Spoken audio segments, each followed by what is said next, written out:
Wonderful to see you again.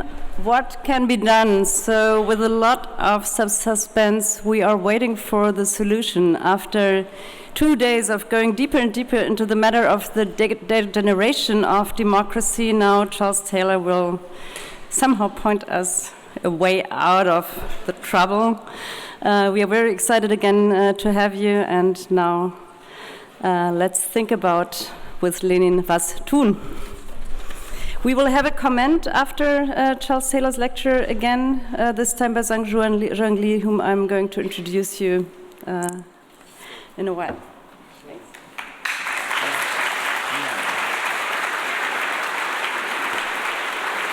I hope this works, and it does work. Yes, well, thank you very much. And so, with great apprehension, I stand before you, and I have very much in mind the objections or the questions that Dick Bernstein posed yesterday.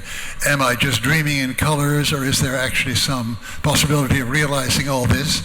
And at the end of the talk, you'll make up your minds about this.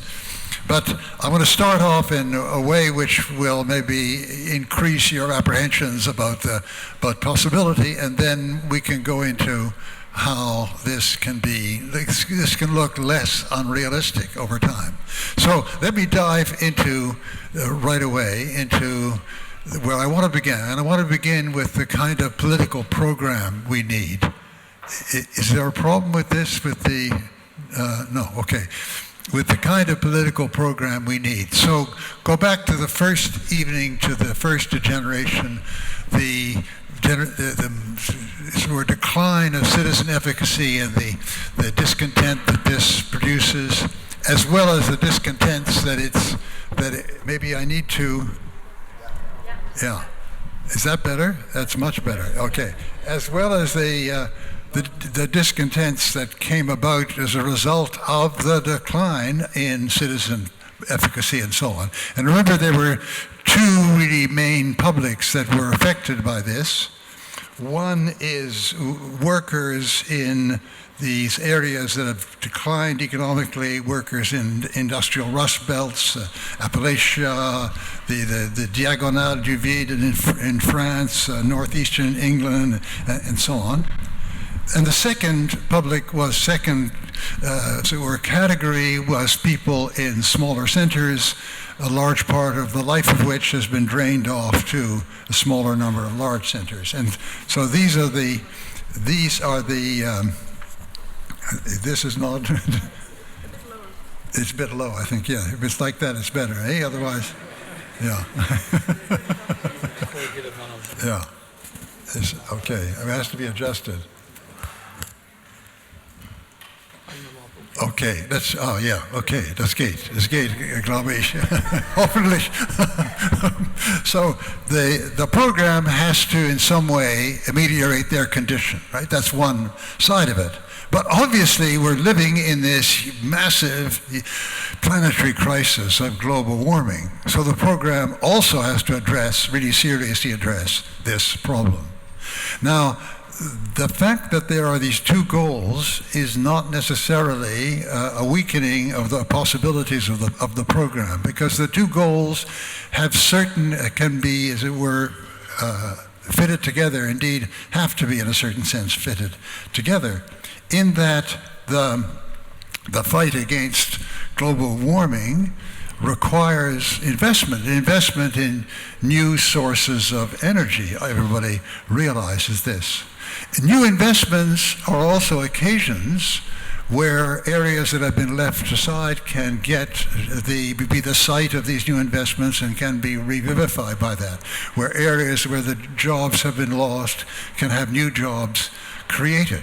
So the compound program would be a program in which effective action against global warming would involve investment in areas and with in various kinds of ex-industrial areas and so on, where there is a dire need for these. These two can go together, and they have to go together. And when you look more closely into this, it's not just a matter, very often not just a matter of finding new jobs or well-paid new jobs. Take these areas, these ex-coal areas like Appalachia and the Lausitz area in Brandenburg, Saxony, and Katowice in Poland. What you find in all those is not just something that could be replaced with quite good paying jobs which didn't have any distinction to them. No, rather there has developed a kind of identity, with a heroic identity of going under the ground, struggling to bring up coal to give sources of energy to the society. There's a kind of heroism surrounding that, which has created a regional identity where there would be a sense of loss if you just produced as much money or as many well-paid jobs, right? So when we have to think of that, we have to think of how the fight against global warming can itself acquire a certain aura if it's taken in a systematic fashion, as against being taken as just something we've got to do and we are imposing on you and we're closing the mine and we'll see if we can find some money. It can be part of a broader program which has its own aura. So in this way, that the joint program would really be one in which there would be some kind of synergy between the two.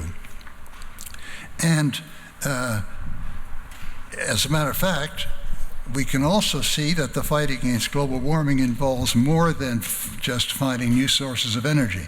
For instance, it will involve replanting masses of trees which have been felled in a rather feckless way over the years.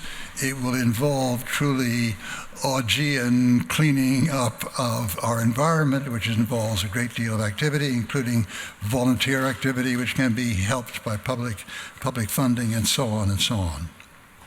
So what we need in this joint program is something which is summed up by a slogan that's been invented in the United States and with American terms, but can be, I think, generalized. It's the Green New Deal. Green, of course, stands for the goal of acting against global warming. New Deal is just a way of referring to this goal of reaching out and giving some relief to the people who have been the losers in the last 20, 30, 40 years. It's, his famous Roosevelt phrase about a deal for the man at the bottom of the economic pyramid in 1930 inaugural speech. Well, it's that other goal which is invoked by New Deal. But of course, this is going to have to be something that's worked out in different countries in different ways, and it'll have different words, and the word New Deal doesn't need to figure there, but I'm just giving it to you as a kind of quick summing up of the program. All right, now let's start into the difficulties. The program will not be cheap. I mean, if we're going to have any chance of saving the planet, we'll have to increase greatly the resources at the disposal of governments. The present neoliberal ceilings on tax levels, on supposedly realistic tax levels and also tax rates, just can't stand. I mean, they can stand, but there's no hope of actually realizing our goal of saving the planet. So there have to be changes. There have to be changes like the abolition of certain tax loopholes. There have to be changes like the, as it were, requirement that large international corporations pay taxes in countries in proportion to their sales in those countries, that they don't take it all and put it into some bolt hole in the Cayman Islands. And it will also require maybe introducing new taxes. Now, there's a lot of proposals here, and I don't know how many of them will work out, but there's the famous proposal of a Tobin tax in which a very small percentage would be levied on each one of the financial transactions in our very, very active financial world today. A terribly small percentage would produce a very big quantity of money. Or there's the proposal by Nathan Gardels, and I think also Nicholas Berggren, that in new offerings and IPOs, there's certain number of actions of what do you call shares should be put at the disposal of a government fund, and that government would have resources from that. And I don't know which of these is going to work out or whether there are others, but I'm just here again. I'm doing something that arouses the suspicion that was expressed in Dick Bernstein's question. Can this be worked out? I think it can, but that's the direction we have to go in. And as a matter of fact, when you think of the necessity of going along with the fight against global warming, these new investments in new areas, it's obvious that this can become very, very expensive indeed. All right, in addition, if the program can't even get off the drawing board if we're not able to mobilize mass support. And this should not be impossible. And here I'm getting to the heart of the answer I'd like to give to the question that Dick posed yesterday. See, the program would have going for it not only that it would be an effective fight against the destruction of the planet, against planetary catastrophe, but also that it would actually relieve some of these problems that people have been feeling.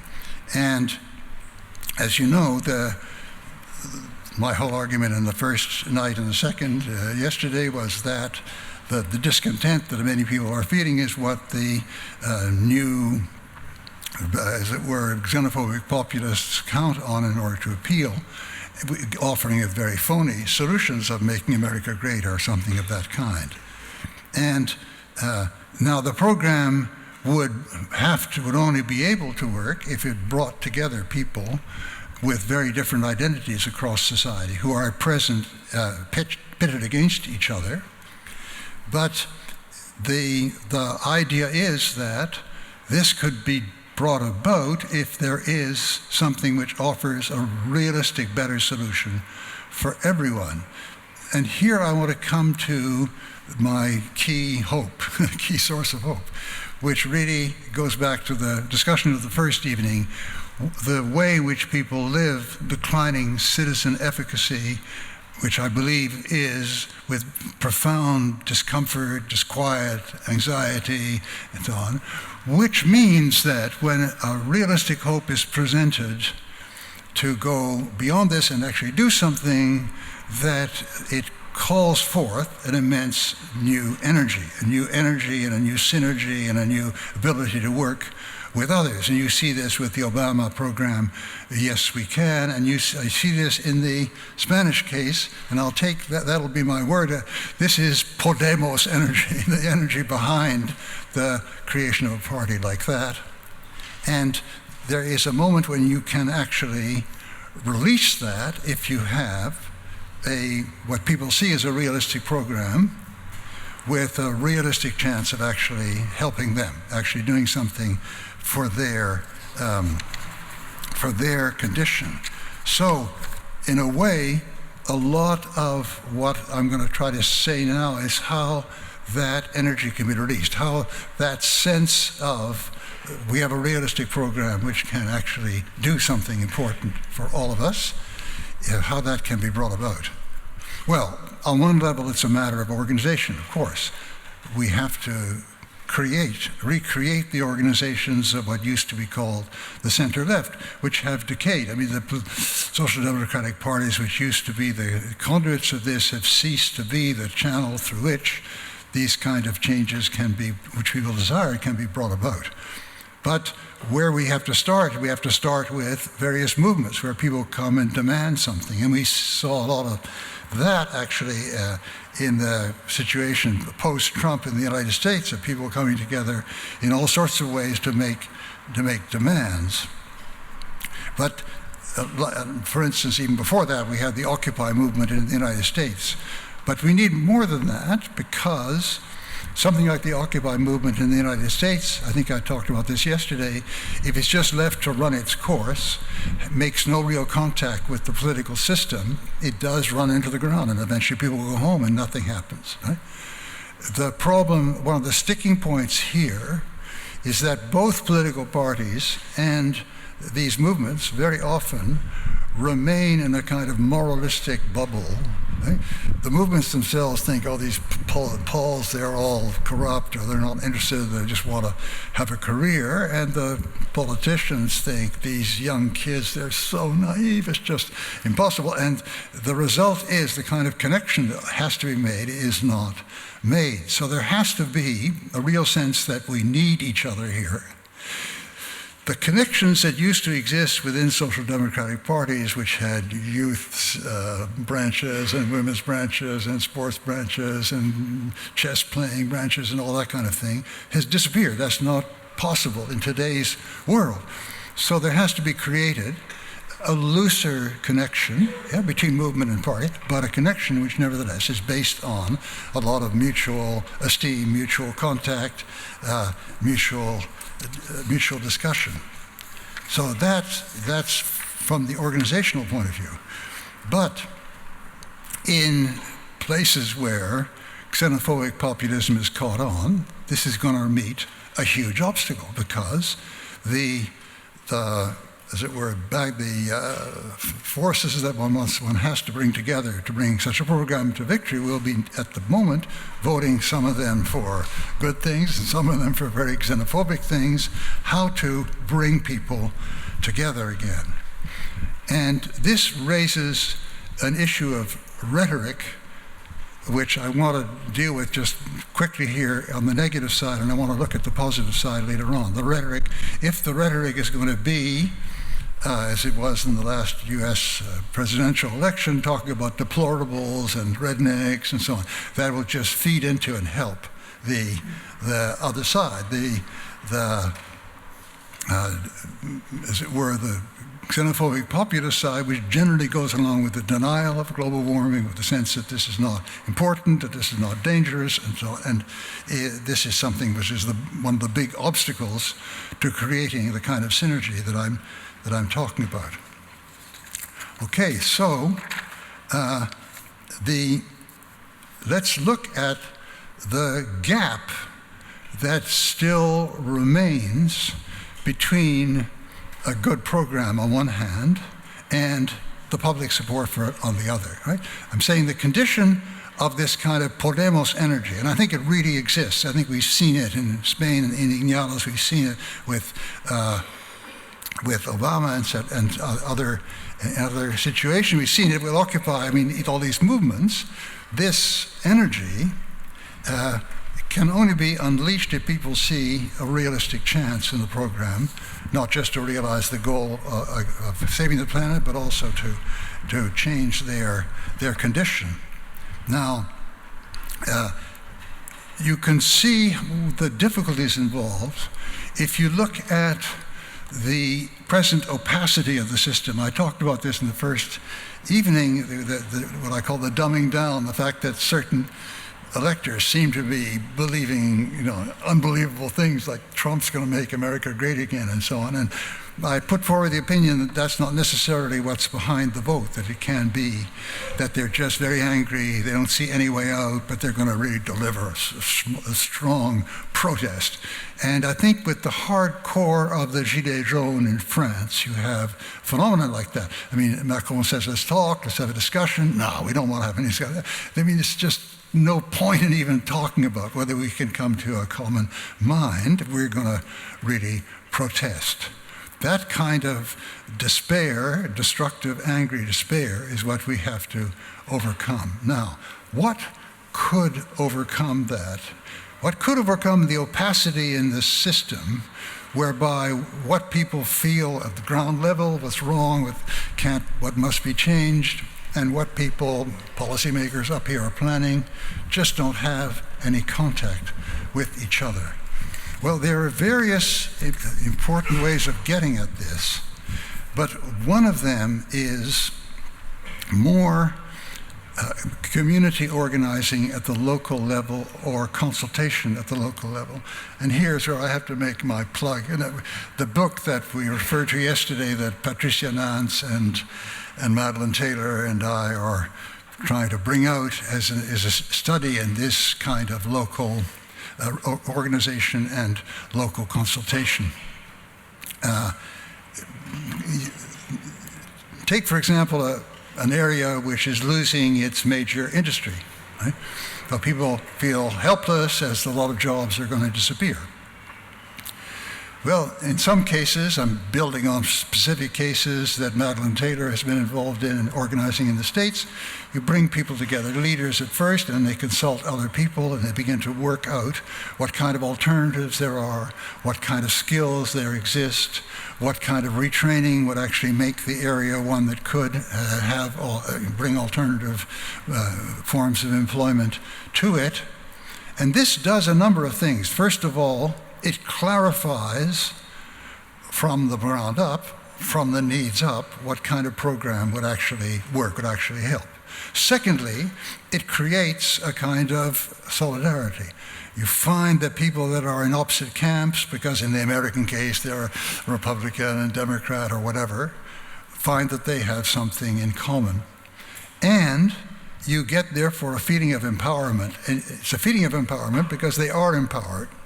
Now, even if they haven't got the resources themselves totally to bring this about, they know very clearly what to demand of state governments, of federal governments, right? And this is the point of this kind of thing, is to produce that kind of clarity from the bottom that can meet programs coming down from the top, or indeed command, or as it were, design, or have designed programs coming down from the top. The alternative, that another route that Patricia Nance has very much pioneered, and very interesting work in that, is consultation. For instance, you get together a number of people which are selected because they represent different constituencies, but are chosen more or less at random, and they spend a lot of time talking together and trying to work out what would actually solve a given local problem. And then you get something which, again, has this kind of contact to, or immediately creatable contact with, what people are feeling at the bottom. And so the big, I would argue, one of the big gaps that prevents this kind of Podemos energy from getting off the ground is that there is sort of deep opacity between what people are feeling down here and what the discourse that's going on up there. What the discourse is even capable of imagining up there doesn't have contact with what is down here. So there's going to be, the part of this program is going to be tripartite. That is, it's going to involve, yes, having movements, encouraging movements, demanding certain things. It's going to encourage political parties to have a relation of synergy and mutual respect with those movements, all that on the, as it were, national level. But it's also going to have to involve a greater degree of organization at the local level. Not that you're going to get every community, but the more you have, and the more you research into what exists, the more you have the possibility of bringing these two levels together, right? Okay, that's in general. But now how about the actual splits that are occurring in our society? How do you get to those? And they're rather different, but I've tried to give an idea of what I see are the possible routes that you can go to overcome them. So they're the splits between those who suffer from the great, what I call the great downgrade in their standard of living in rust belts in small areas on one hand, and the elites as they see them on the other. And then this is magnified by the split between a lot of those people at the base and the target population that the xenophobic populists pick out, of the people from outside, or etc., that are the benefit, instead of us, are the beneficiaries of the action of the elites. And so let's look at what makes possible this second move, the move of blaming and setting aside a certain group of people. Well, one is something I mentioned yesterday, but let's look at it again more. I said that in a great many societies that are used to having a certain mix of population, a certain mix of religions and so on, when a new religion or new cultures come in, feel a sense of fear. And the fear takes the form, will they change us? And I mentioned the commission that Gerard Bouchard and I were chairing, and this is something that came back again and again and again. And of course, this fear is made greater by Islamophobia in our case, and so on and so on. But the fear is, will they change us? Now, the date of arrival, in this case, the date of arrival is what triggers something of that kind. But there are other kinds of splits that are also, as it were, profited from by xenophobic speakers, where the date of arrival isn't really the issue. There are kinds of splits, and I think the United States is a good example of this, but we are not in Canada exempt. These are the splits where there is a notion of hierarchical inclusion. That is, certain population is not rejected, but the idea is that they come second, right? That they come second or third. So you have in what is U.S. racism as it exists today is not a refusal of African Americans, but a sense that, you know, whites come first and they come second, and therefore they shouldn't complain. And indeed, when they have campaigns like Black Lives Matter, the reaction is visceral. These kind of deep underlying but utterly poisonous modes of implicit hierarchy, implicit precedents, which are very often not talked about. Now, I right away want to say that we've also had ours. I mean, the relation to Aboriginals in Canada has been of this kind. The relation in both countries to the arrival of Asians, of Chinese and Japanese has been the same. So this is not putting a particular burden on the U.S. It's something very common, and as I mentioned, you see here in Germany the same kind of thing. Right? So we have to, this is what we're faced with as a kind of obstacle to mobilizing everyone together. Well, now the big issue comes to the fore. How do we understand our national identity, our political identity that I talked about yesterday, in relation to this, right?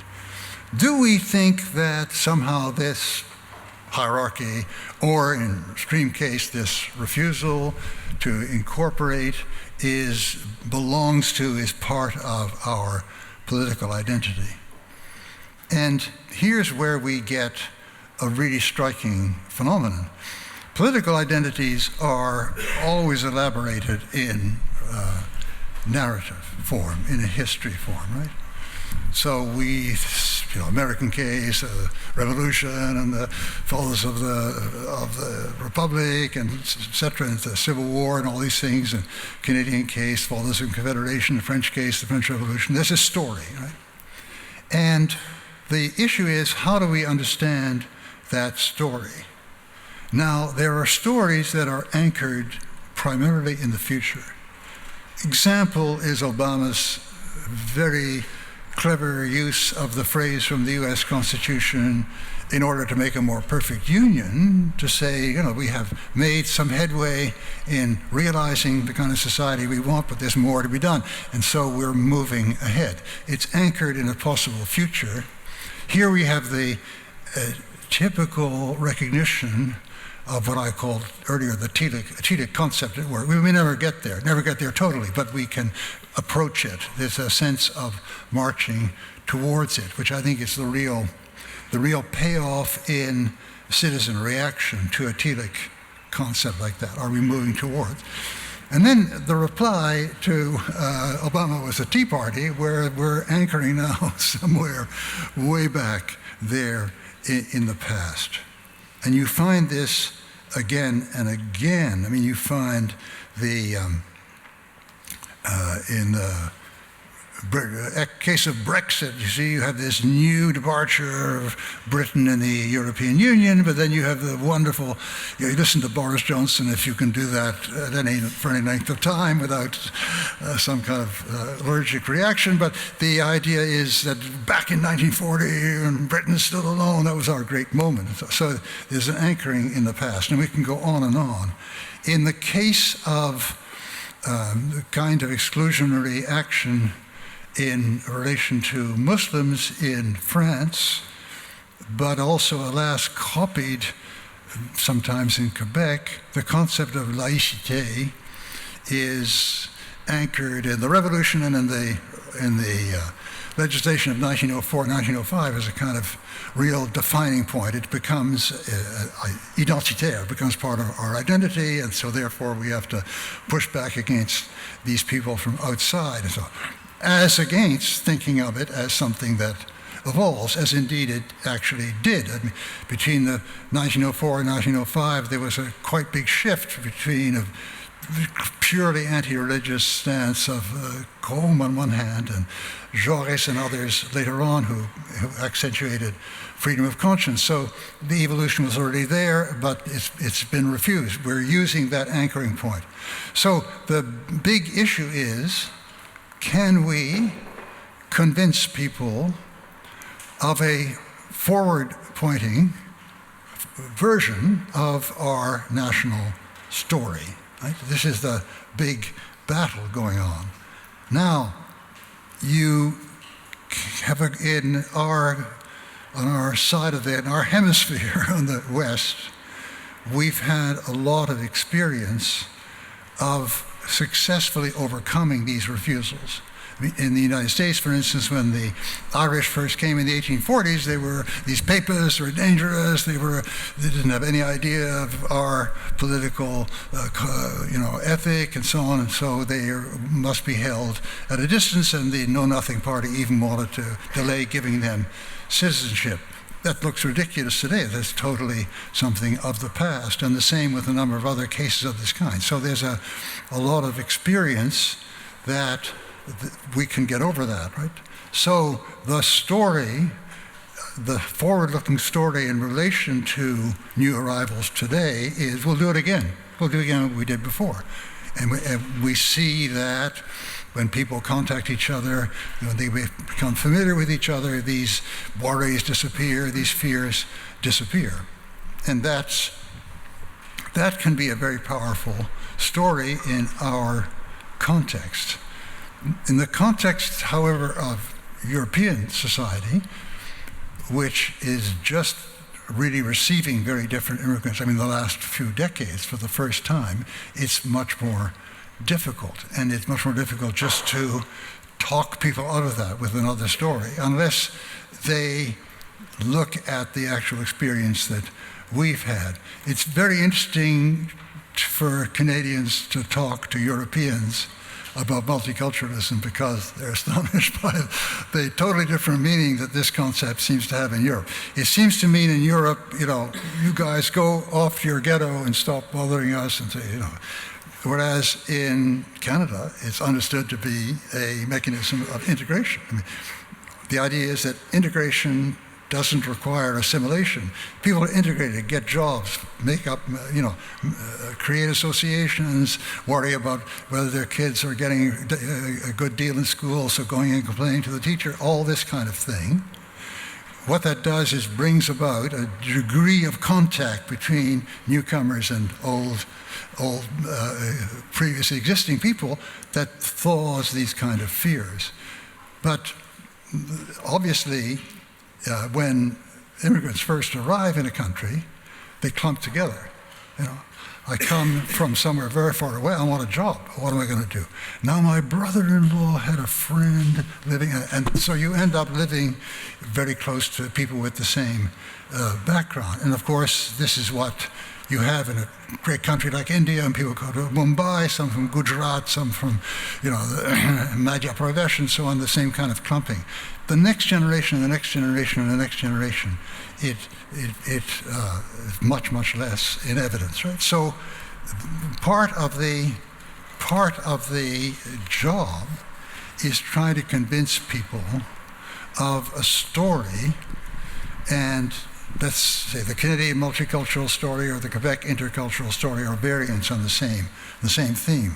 All right, that may succeed up to a point, but there are much more deeply rooted divisions, which are deeply rooted in the national identity. So we come back to what I mentioned earlier, how in the French case, being tough in some way or other, discriminating against or targeting or stigmatizing Muslims becomes part of what it means to be French in virtue of this identitarian picture of the 1904-1905 legislation sur la séparation de l'Église et de l'État, right?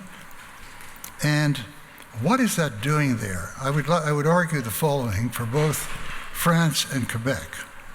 What that is doing there is solving the remains of a bad conscience that one cannot help having in the epoch after the Universal Declaration of Human Rights, when you feel these people make me uncomfortable, therefore I wish they'd go away or hide, right?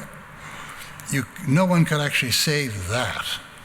So you have to think, well, the reason I don't want them to hide or not appear in certain areas is they're actually against our national ethic, right? So this kind of argument of laïcité comes up.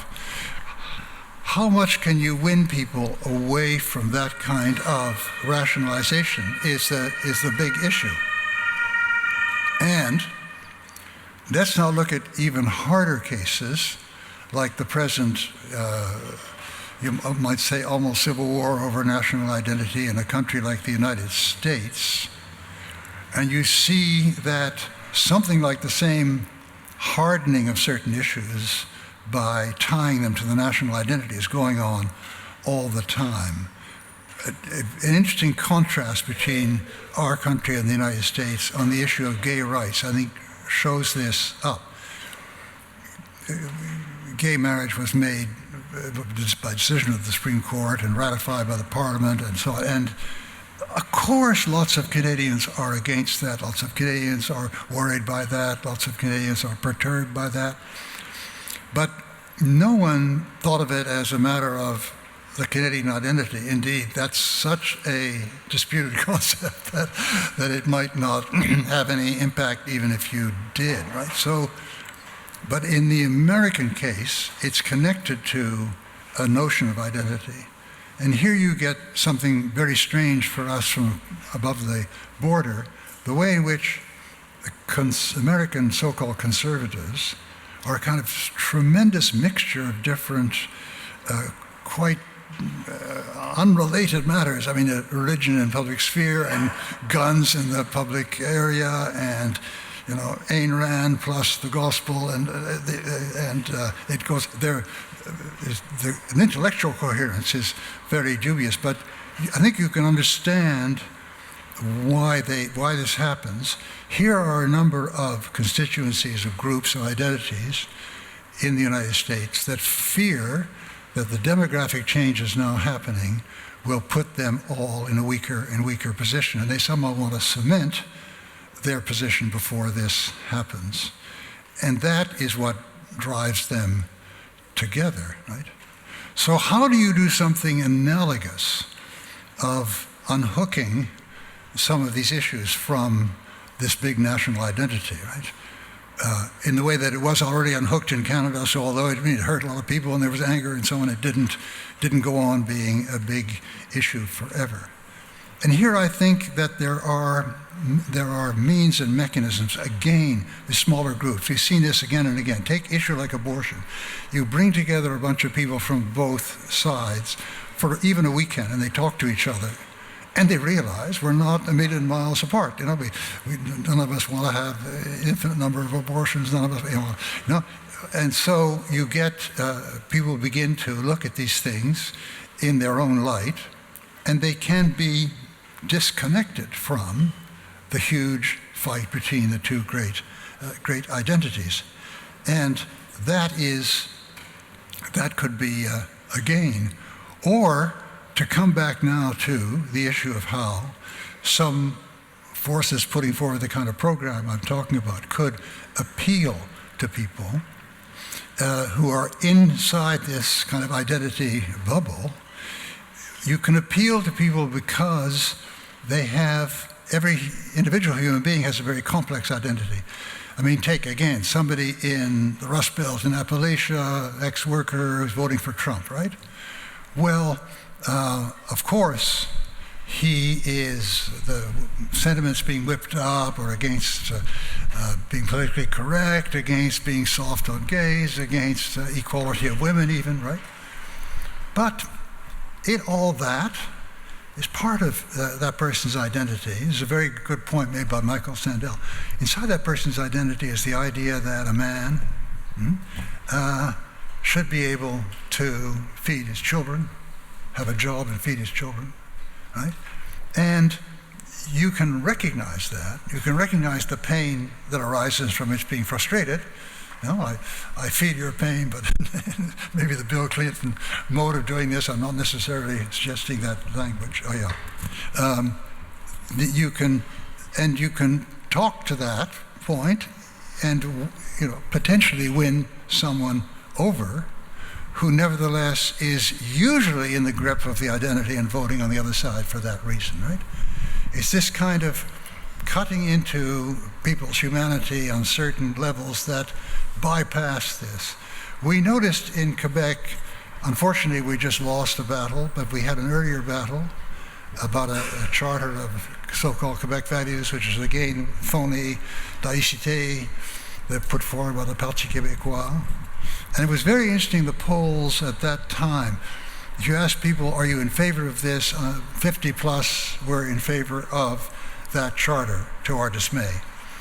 If you asked people, should anybody lose their job because of this, 50 plus said no, right? So you have somewhere along there are the same people who with one side of with the feeling uncomfortable with this new people side of their soul was saying, no, let's not have this. And on the other side, with their sense of solidarity with fellow citizens, our sense of what is fair and so on, we're saying, no, we don't want people to lose jobs about this. And of course, the recent edition of this idea coming out with a new party and a new government is grandfathering the existing people. I don't know if they're going to be able to sustain this, but you can see that there are possible appeals that you can make to the particular parts of people's identity. There are ways of getting around this. So I'm coming back to the basic point that really that ties all this together, and that is that there are tremendous obstacles. There are really tremendous obstacles here to our putting together the kind of coalition, and these obstacles have to do with the existing terrain that xenophobic populism builds on, and it's become even more powerful as that populism has built on it. You know? These divisions have become very powerful, but I believe it's possible to bring people together beyond these divisions if you have a convincing program, convincing in two regards: that it can actually achieve its objectives, and that the objectives to be achieved include bettering their condition. At that moment, you can release this kind of what I call Podemos energy, and I think we've shown that again and again and again. And I think we want to have another look at this this concept of identity, because it's I'm taking advantage of the fact that I can move with this to reach over the glass of water, because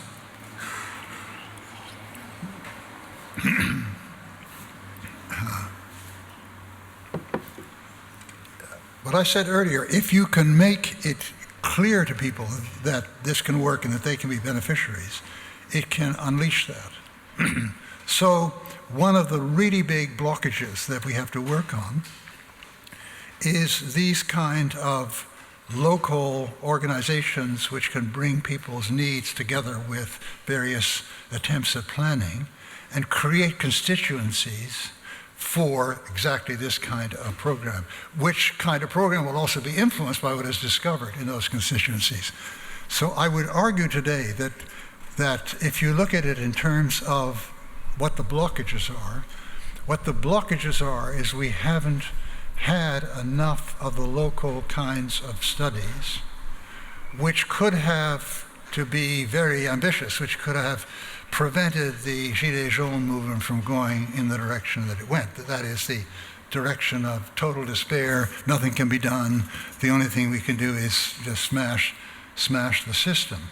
We were flying blind largely because the opacity of the system over the last years on what that junction point is going to be, where that junction point could be in various important areas of our societies. If that could be made clear, you could open the road to the, if you like, eruption of this kind of energy, or at least the attempt to build it would meet with agreement in a lot of places, right? Places not only that have been studied, but places that can identify with the solutions made in the area studied. So that the big obstacle, I think, at the moment is that. I think, in other words, the energy is there. We've seen it tapped before. We could tap it again. And I want to make this important point about our talk about identity. See, when we talk about identity and identity divisions, it's always referring to the past. It's referring to identities which are built on what you already are. I'm a man, I'm a woman, I'm a gay, etc. Or on some past event, Tea Party or the legislation of 1904-5 or whatever, right? It's based on what you are. But I think that we could... Yeah. Well, I will try. Yeah. Okay. That we can also create identity by what we do. See, so doing something together with other people, having an achievement, creating thereby a solidarity. That's also part of human identity. So in the same way that I said earlier on that the only stories that can get us out of our jam are stories that are anchored in the future, in the same way, for the same reason, from another point of view, the only identities that can bring us together again are identities we're creating in the future by what we do. And when you think of, so we go back to, we think in the Karl Polanyi back and forth, we go back to 1945 and after. Think of the tremendous pride of the Brits in the National Health Service. They still have it today. I mean, it's still, even though it's falling to pieces and chunks of it being taken away, there's still something they're very proud of. See, this is part of identity that's created together in solidarity, and that becomes an important, just as important part of identity as what is in the past. In a way, it's just a battle of the future over the dead past, which we're engaged in. But there has to be more light, more clarity as to what this future could be if that battle is going to be won by us. So, is this very unrealistic? Quite possibly, but what did Gramsci say? Pessimismo dell'intelletto, optimismo della volontà. That's what we need, the optimism of the will. And that's what I propose to you tonight. Thank you very much.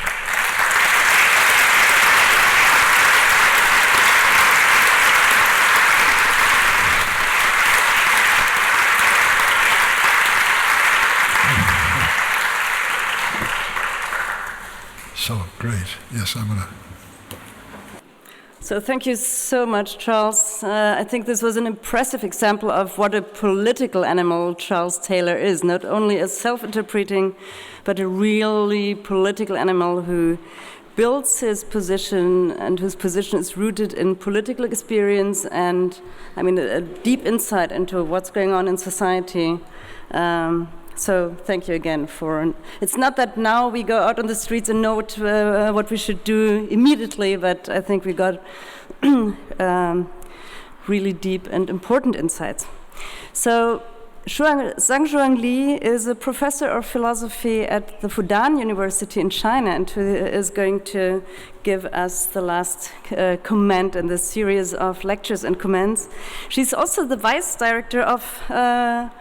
And I always found it very funny when I was in Shanghai at Fudan University. It's called the Center for Contemporary Foreign Marxism.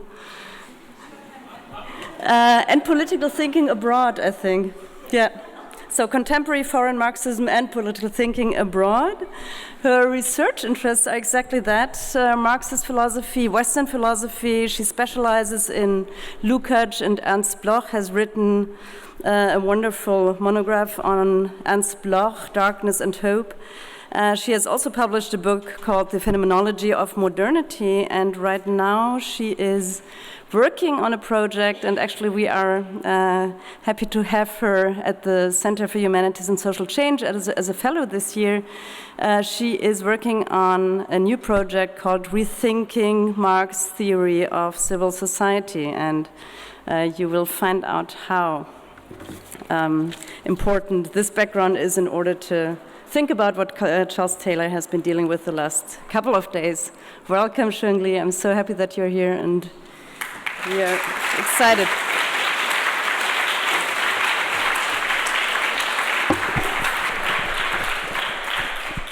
Okay. It's a great honor for me to have this chance to attend this series of lectures and to have the precious opportunity to have discussions with Professor Charles Taylor within the Center for Humanities and Social Change of Hamburg University for this whole month. I have really learned a lot from all these interesting and great discussions. So this afternoon, I will take this opportunity to thank you again for those thought-provoking lectures. Based on my own very limited understanding of the lectures, so I will twist it into my own version. And I'm going to organize my comments into questions mainly come from two directions. So first is my version, very limited version, how I twist it into my own understanding. Within this series of lectures, Professor Charles Taylor has provided a general picture of the crisis of democracy in the contemporary context. To put it in a very simplified version, that's my version, it could be said that democracy has been degraded into the opposition of two poles in many of the Western developed countries. On the one hand, there is the increasing dysfunction of the established democratic systems. Through his illustration of the first spiral of citizens' increasing inefficacy, Taylor has told us how the representative democratic system has become almost impotent to solve the deep structural problems brought about by neoliberal capitalism. On the other hand, it's rising up of popular democracy. With these deep structural problems and their destructive effects on ordinary people's living experience as a direct background, there have been the efforts to reactivate the tradition of democratic revolution and to redefine who the people are.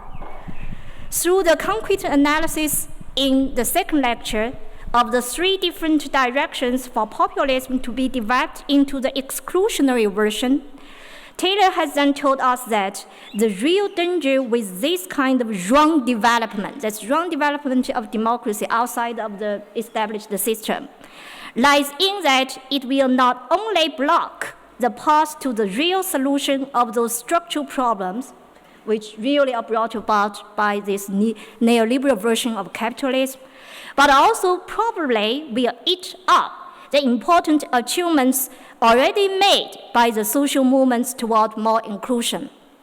Faced by the direct opposition between these two poles, it's clear that the task put on the table is to find a way to walk out of this deadlock and to make democracy effective again. In this lecture, Professor Taylor starts talking about the alternative, but behind his talking about the alternative, he has particularly pointed out two main structural problems. The problems about the population at the Rust Belt area, and also the problem about people living in the old communities, and the communities has already been hollowed out by this whole process of urbanization. And then these two problems are the two problems coming from the social mechanisms and need to be addressed and resolved. Through his analysis of these problems, we can see clearly that they are problems that need to be attributed to the contemporary version of neoliberal capitalism itself. The mechanisms behind this version of capitalism include not only the unlimited development of the logic of capitalist market, but also the state's interventions. But they are the interventions only for the sake of the independent development of the market economy. This self-independent development of market economy, together with the new condition of globalization, automation, and financialization, has produced this new phenomenon of social and cultural dislocation. If we could admit that this is the objective condition under which we are now struggling for the possible way to save democracy, then to make democracy effective would necessarily mean to make a peaceful transformation of the relationship between the state and market economy. Through the explanation about why we are now in need of a kind of Green New Deal program, I feel that Taylor is actually suggesting that it's a time now for us to walk out of the neoliberal illusion. There's the illusion that the development of the market economy will, in the long run, automatically benefit all the members in this society. We need to take concrete efforts to strive for a new kind of relationship between the state and economy so that we could really have the project of social protection and to figure out how to make these collective efforts in a democratic way. So this is a very simplified version of the main points of this series of lectures. Then my two questions. Question one, the idea and the strategy of this peaceful transformation. Based on the simplified understanding of this series of thoughtful lectures, but first question is about the idea and the strategy. And let me explain this a little bit. It's very easy for us, maybe particularly for me, to be reminded by the term Green New Deal of capitalism at the stage of welfare state, or before it's being transformed into this neoliberal version. And as is pointed out in the discussions by Taylor in his the relationship we had in the center, the relationship between the market economy and the state at that period is very different from that in the present stage of neoliberal capitalism. If we could borrow Karl Polanyi's terms, the development of the market economy was then limited and directed by the states for the sake of social protection. Now, under the neoliberalist illusion, the states are functioning only for the sake of the independent development of the market economy. And it's also pointed out in the draft for the first lecture that it's party politics, a kind of tamed class struggle that had made the kind of relationship between state and the market economy possible. For this kind of party politics to be effective, there needs to be solidarity at two different levels. One is the solidarity within different groups or classes, and the other is the solidarity among these groups in their acquiescence that there needs to be some sorts of limitation of the market economy for the sake of social protection. If this is a picture about the model of capitalism within welfare states, then it's clear that solidarity at both of these two levels has been eclipsed by the development of capitalism itself.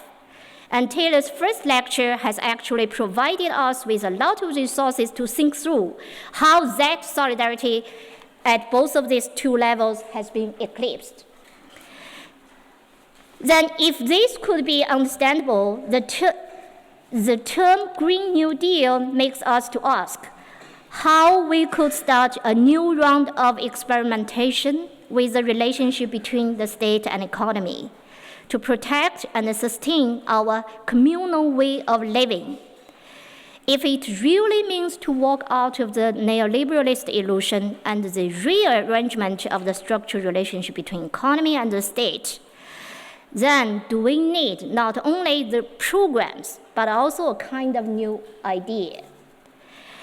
If it's not just the revival of the social democratic idea, because behind the capitalism within the welfare state, then it's social democratic idea behind that, then what would be the necessary content of this new idea?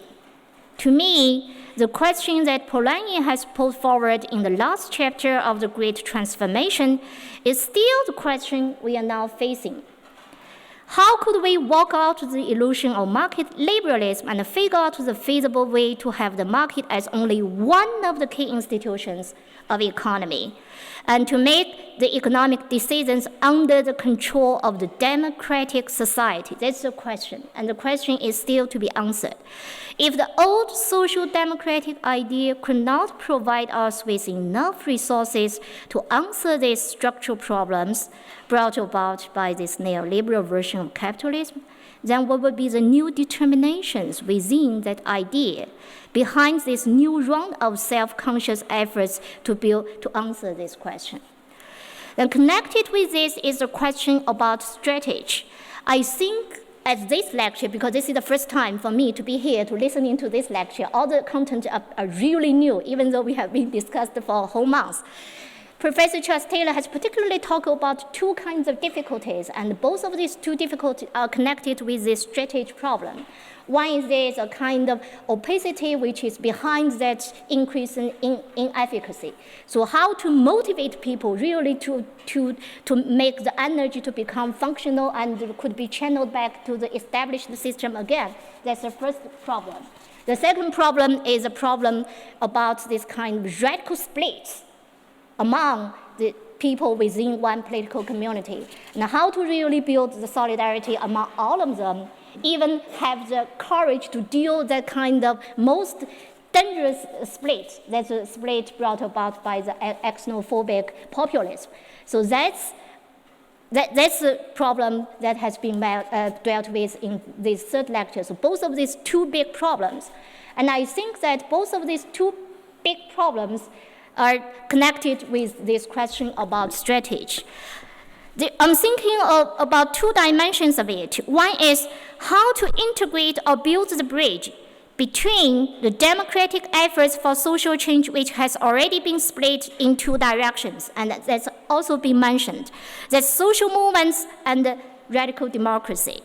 The former is the effort to channel the voices coming from civil society. Usually they are the voices about the struggle against the social injustice or striving for more universal inclusion, and channel these kind of voices into the political sphere through the existent democratic institutional system.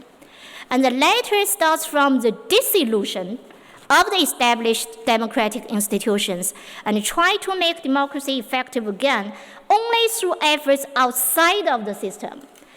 As is mentioned in the first two lectures, both of them are very important democratic resources, but it's also been clearly articulated, not be hinted. I think it's hinted in the last two lectures, but in this lecture, it's clearly pointed out that none of them is capable enough to bring about the structural change that are on the agenda. So how to walk around these limitations and to build the productive relations between these two sides? This is one of the questions.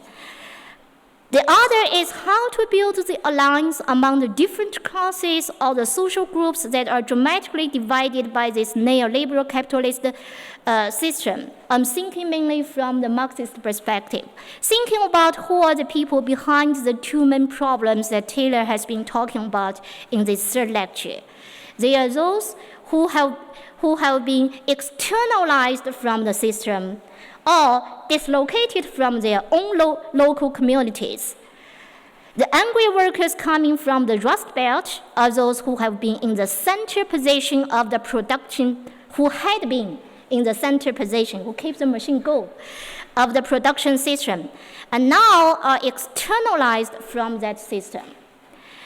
The old people who are now locked in the small villages or towns that has already been hollowed out are those who have been totally dislocated from their local communities.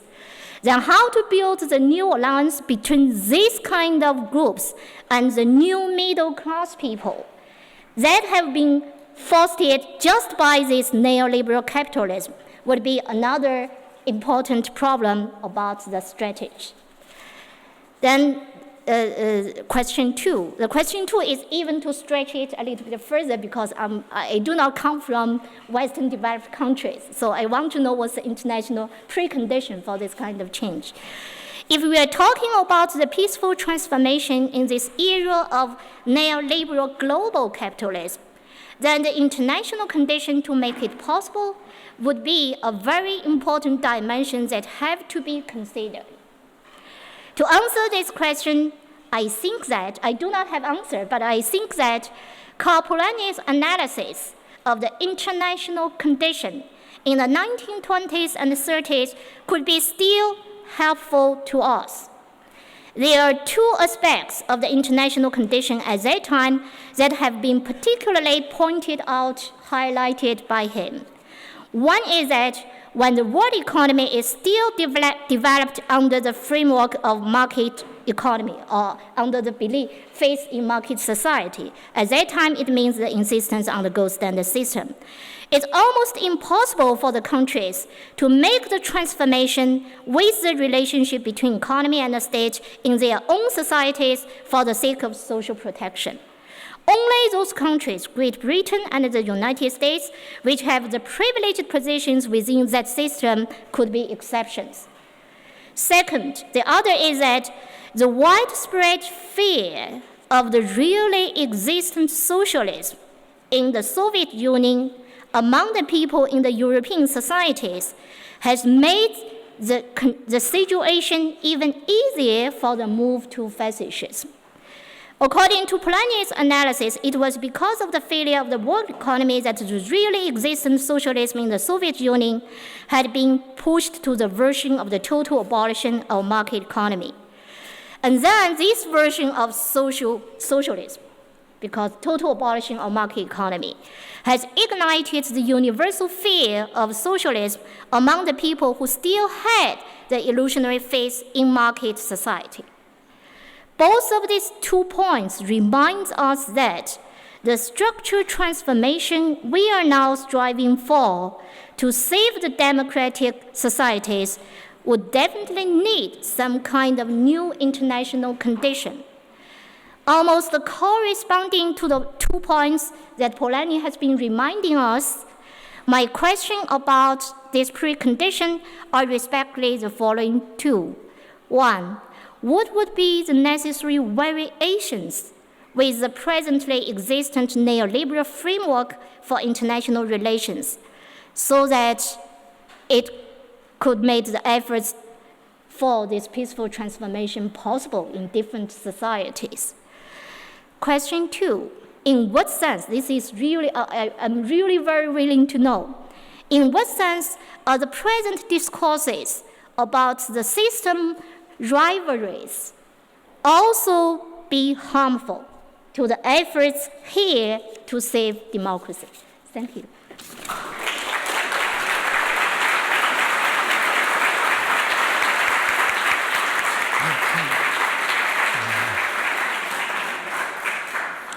Answer from here. Thank you. So thank you so much. And again, Charles Taylor will have the opportunity to answer, and then we have an open discussion. Yes, so that covered a lot of territory. I won't be able to answer all the questions, but let me cut into a very central point. Yes, I do see this as part of a long part of a back and forth movement in which I'm very much inspired by Karl Polanyi here. But I mean, you're absolutely right. The situation now is very different from 1945. For one thing, we have no longer have Fordist type production. We have just-in-time production distributed across supply chains that go, everywhere in the world. We have very large corporations. We have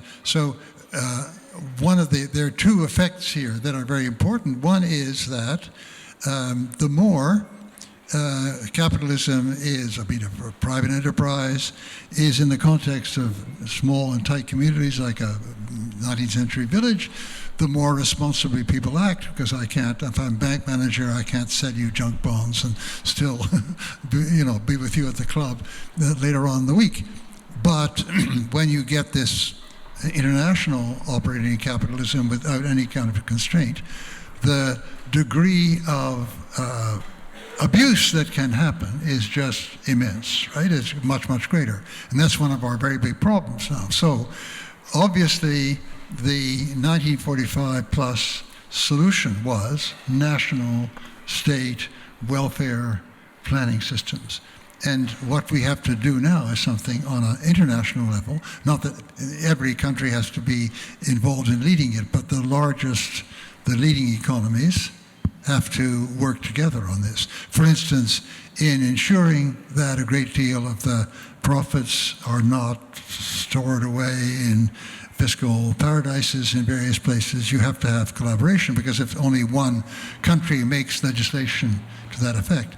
And you can see how neoliberalism was working, at the time of the crisis of 2007-8. To his credit, Gordon Brown said, we should have really serious rules on these transactions in London, but he couldn't do it in London if everything would just go to Frankfurt and New York, right? But he got an absolute refusal of collaboration from the EU and from the Obama administration, I'm proud to say, right? So definitely there has to be a totally different scale. But I think what we're dealing with is not something that Marx ever had any idea of. In a certain sense, we are dealing with a relationship of capitalism to democracy, which is, like those famous descriptions of rocky marriages. I can't live without her and I can't live with her.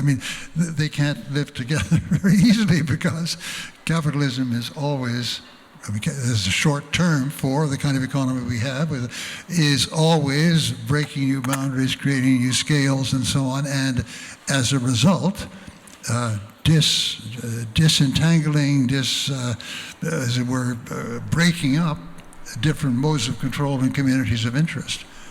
So, do we just throw up our hands and say, okay, I don't think? No, I think we have to do something now on the global level. And we've already done a lot on the global level. We have something at the WTO. Its rules aren't right. Its rules aren't entirely satisfactory. They're biased against labor. They're biased against the weak receiving countries and so on, because corporations can sue you like they sued, Argentina, who wanted to, stop tobacco advertisement. Imagine, they wanted to stop tobacco advertisements to save lives, and they got this huge suit, right? So, but these are fixable problems. Now, what they require is enough movement in the major economies, right, in order to change those rules and change those ways of operating. Now, how this goes on forever, who can predict? All we can hope to, the Marxist idea of it, we arrive at some end point where it's all wiped out, no more problems exist, obviously is not on the cards for human beings. So, all we can do is take where we are now and find adequate solutions to it. So what I'm suggesting is something like the kind of movement I'm talking about, not just in one country, not in Monaco alone, right, but in the larger economies, could create a new situation in which some of these needs can be met, and above all, the most important goal of all, the fight against global warming, can be carried on successfully.